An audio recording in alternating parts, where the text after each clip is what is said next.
There is a moment in childhood when you realize you may grow up and become a parent. And around this time, you begin to take note of all the injustices that befall you. You form a list of the things that your parents just aren't doing right. When you are a mother, it's going to be different, wildly different. Cookies before dinner? Absolutely. Lipstick at age 9? Why not? Letting your teenage daughter date 19-year-old Scott, a mechanic who collects porcelain dolls? Of course! What is wrong with that? As you get older, you see the sense in your mother's decisions and ways. Steve is currently in prison. You understand why she said no to the tattoo of the initials BJ in honor of Bon Jovi. Yet, there are still things you commit to doing differently. The years have simply not shed light on why Mom mixed mac and cheese with tuna fish and insisted on cutting your hair herself. Whether written down or not, you have this list. Number 1 on this list for me is Halloween. I am the youngest of 3 and had a working mother who had little time nor talent to create a good costume.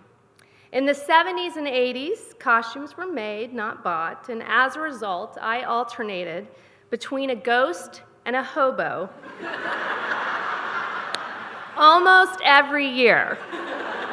I am not kidding. I begged and pleaded for my beloved mother to create something different, but there was simply never any time. I do have to give her credit. There was some thought, well, a thought or two put into her efforts. I wasn't just any ghost. I was always accessorized in some way.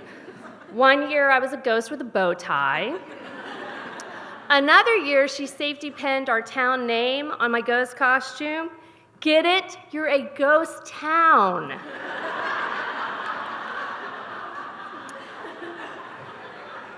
During my hobo years, Mom provided backstories. Your name is Spitty Joe. You just lost your job at the coal mine, live in a boxcar, and play a mean harmonica. As I said, there was some effort. But when your best friend is an angel with diaphanous glittered wings and a flashlight built into her halo so that she basks in an eternal glow, you realize pretty quickly you're getting a bum rap, especially when you're dressed like one. So I vowed when I was a mother, I would do Halloween right. I would let my child be whoever they wanted to be. I would sew, paper mache, bedazzle, and create award-winning costumes. They would not be created an hour before trick-or-treating started. They would not suffer the same fate as Ghost with a wig, Ghost in a flannel sheet, Fleabone, Skip, or Smiley Pete, who, according to his backstory, loved refried beans. And so it was, I had a little boy, and around the age of 5, I shared the joys of this special holiday, this spectacular day when you get to be anyone you want to be. And he was sold. He loved the spirit of it all. Spiders, zombies, monsters, devils, ghouls, the scarier the better. The first costume we created was a hybrid mummy Grim Reaper. My son called it King Tut-Terrify. For kindergarten, he wanted to go as something more devilish. Halloween at the local elementary school is a big deal. All the parents come out, the kids parade through the neighborhood, there's an afternoon party. I was ready. I had burned the midnight oil for weeks, surfing the net for ideas, hot gluing and sewing, and my creation was a work of art.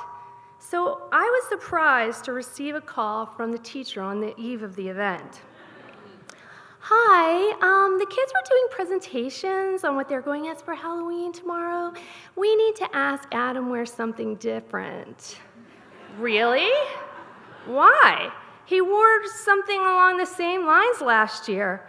Well, I find that surprising. You have to admit it's a strange choice for a 6-year-old boy. Most of them are going as superheroes, Spider-Man, Captain America.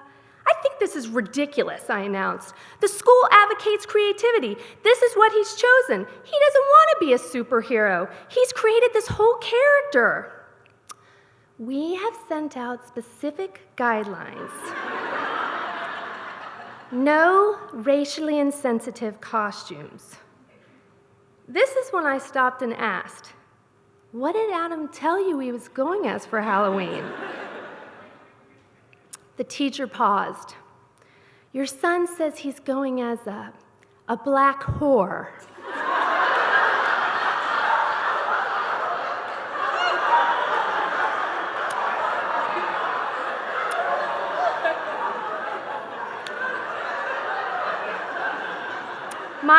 My brows furrowed. What? No, I corrected, relieved. He's going as the black horror. The black horror, not whore. Dark cloak, skeleton makeup, spike ball and chain, the black horror. My son, now 10, has heard me tell this story a few times, always to gales of laughter. And recently he asked, Mom, what is a whore anyway? I will explain when you're older, I nervously responded. Mom, would it be a good costume?